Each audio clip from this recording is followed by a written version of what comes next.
Connected. అమ్మ అమ్మ నాకు ఒక కథ చెప్పవా? నాన్న చెప్పమంటే చెప్పట్లేదు. అవునా, నాన్న చెప్పమంటే చెప్పట్లేదా? వీళ్ళు ఎప్పుడు ఇంతే, సీఎం కూడా ఇంత బిజీగా ఉండడు. అబ్బా నాకు వంటింట్లో పనుందమ్మా, వెళ్ళి మీ నానమ్మని అడుగు. ఇద్దరు ఎప్పుడు ఇంతే, కథలు చెప్పాడు పాడాడు. నానమ్మ నాన్న నాకు ఒక కథ చెప్పవా? నా బంగారు తల్లి, నా చిట్టి తల్లి, అలా పెరట్లోకి వెళ్ళి చెప్పుకుందాం పదమ్మా.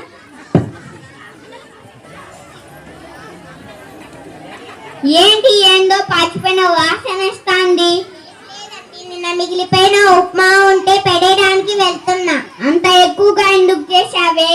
నీకోసమే తిని బలిస్తారని. దీని పేరు ప్రభావతి, కోపం చంద్రాతి, అసలు లెక్కటి. ఇది చాలా పెద్ద కోతి, మీకు పగలొద్ది మూతి. అబ్బో, అయినా ఇంత చేసే పడేసే బదులు అవసరానికి పెట్టే పోలే. అత్తయ్య, ఓ అత్తయ్య, మీకోసం ఉప్మా చేశాను, తినండి. అమ్మా ప్రభా, ఇది పాచిపోయింది, ఎలా తినను?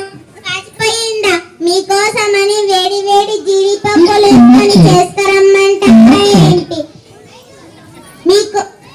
మీకోసమని వేడి వేడి జీడిపప్పులు వేసుకొని చేసుకురమ్మంటారా ఏంటి?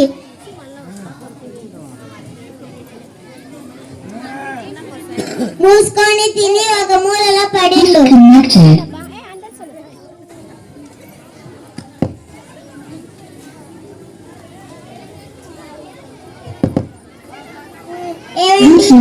ఇంట్లో ఇంతమందికి చాకరీ చేయలేక సస్తున్నానండి. ఇప్పుడు నీకు ఏమైంది? ఇంకా ఏం కావాలండి? మీరు పద్దునంగా ఆఫీస్కి వెళ్తారు, పాప స్కూల్ కి పోతుంది. మీరు వచ్చేంత లోపల ముసలిదానికి చాకరీ చేయలేక సస్తున్నానండి. అంత గొప్ప గొప్ప సేవలు ఏం చేశావే? ఏం చేశానో చెప్పాలా ఏంటి? చెప్పకపోతే అర్థం చేసుకోలేరా? సరే సరే, ఇప్పుడు నన్ను ఏం చేయమంటావు చెప్పు. ఈ ఇంట్లో నేనైనా ఉండాలి, అంశలైనా ఉండాలి. ఇప్పుడే చెప్పండి. ఆమెని ఈ వయసులో ఎక్కడికి పంపించాలి? ఎక్కడికైనా పంపండి. ఆ ముసలిది మాత్రం మీ ఇంట్లో వద్దు. ప్రతి ఊళ్ళో ఉన్నాయి కదా వృద్ధాశ్రమాలు, ఎక్కడికైనా ఒక చోట చేర్చండి. వృద్ధాశ్రమానికి ఫోన్ చేయండి. ఆన్ చేస్తున్నా. ఇప్పుడే చేయండి. ఆన్ చేస్తున్నా. హలో, పొద్దుటూరు వృద్ధాశ్రమా. హలో, పొద్దుటూరు వృద్ధాశ్రమా అండి. ఒక ముసలావిడను మీ ఆశ్రమంలో చేర్పించాలనుకుంటున్నాము. ఆమె మా అమ్మనేనండి. అనాథనాలు మాత్రమే చేర్చుకుంటారా? వాళ్ళు అనాథనాలు మాత్రమే చేర్చుకుంటారంట. అనాథాన్ని చెప్పండి, వేరే ఊరికి ఫోన్ చేయండి. చేస్తున్నా. హలో, కడప వృద్ధాశ్రమా అండి. ఒక ముసలావిడను మీ ఆశ్రమంలో చేర్పించాలనుకుంటున్నాము. అవి మా అమ్మనేనండి. రేపు రమ్మంటారా? సరేనండి, రేపు రమ్మన్నారంట. ఈరోజే వస్తామని చెప్పండి. ఏం చెప్పాలో కూడా మీకు చేత కాదు. చిచ్చి,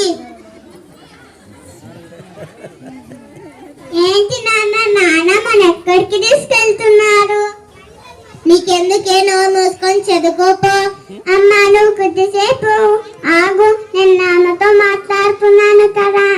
ఏంటి నాన్నమ్మని ఎక్కడికి తీసుకెళ్తున్నారు? ఏం లేదమ్మా, మీ నాన్నమ్మకి వయసు ఎక్కువైందని ఇంట్లో సరిగ్గా చూసుకోలేకపోతున్నామని వృద్ధాశ్రమంలో చేర్పించాలనుకుంటున్నాము. అయితే ఆ నెంబర్ నాకు కూడా ఇవ్వు నాన్న. మీరు కూడా ముసలి అయ్యాక నేను కూడా అక్కడికే పంపిస్తా. చూడండి ఎలా మాట్లాడుతుందా. ముసల్దాంది గారావం వల్లనే ఇది ఇలా తయారవుతుంది. అమ్మా, ఇందాక పాచిపోయినట్టు నాన్న పెట్టావు గడే, అదేదో నువ్వు తినచ్చు కదా, లేకపోతే నాన్నకు పెట్టచ్చు కదా, లేదంటే నాకు పెట్టచ్చు కదా. ఎందుకమ్మ నీకు నాన్న అంటే అంత కోపం? అయినా నీ తెలివి ఏమైంది నాన్న? నువ్వు నన్ను చిన్నప్పుడు ఎంత బాగా చూసుకుని ఉంటుంది కదా, అలాగే నన్ను నానమ్మ అంటే బాగా చూసుకుని ఉంటుంది. రోజు కథలు చెప్తుంది, పాటలు పాడుతుంది, నాతో ఆడుకుంటుంది. మీరేమో పని ఉందని తప్పించుకుంటారు. అందుకనే నానమ్మ వెళ్ళిపోతే నాతో ఎవరు ఆడుకుంటారు, నాతో ఎవరు పాటలు పాడతారు, నాతో ఎవరు కథలు చెప్తారు. అందుకనే నన్ను కూడా నానమ్మతో పాటు పంపించండి. అప్పుడే మీ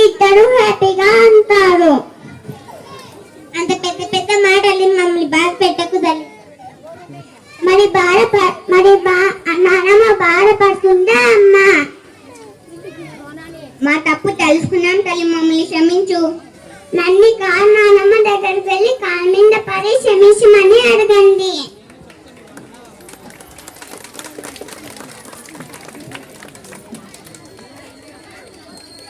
మమ్మల్ని క్షమించమ్మా, మా తప్పు తెలుసుకోలేకపోయాం. మమ్మల్ని క్షమించత్తయ్యా, మా తప్పు తెలుసుకోలేకపోయాం. Very good. ఇంకా క్షమించింది లేవండి, ఎందుకంటే మా బంగారుకుంటున్నానమ్మా. Thank you.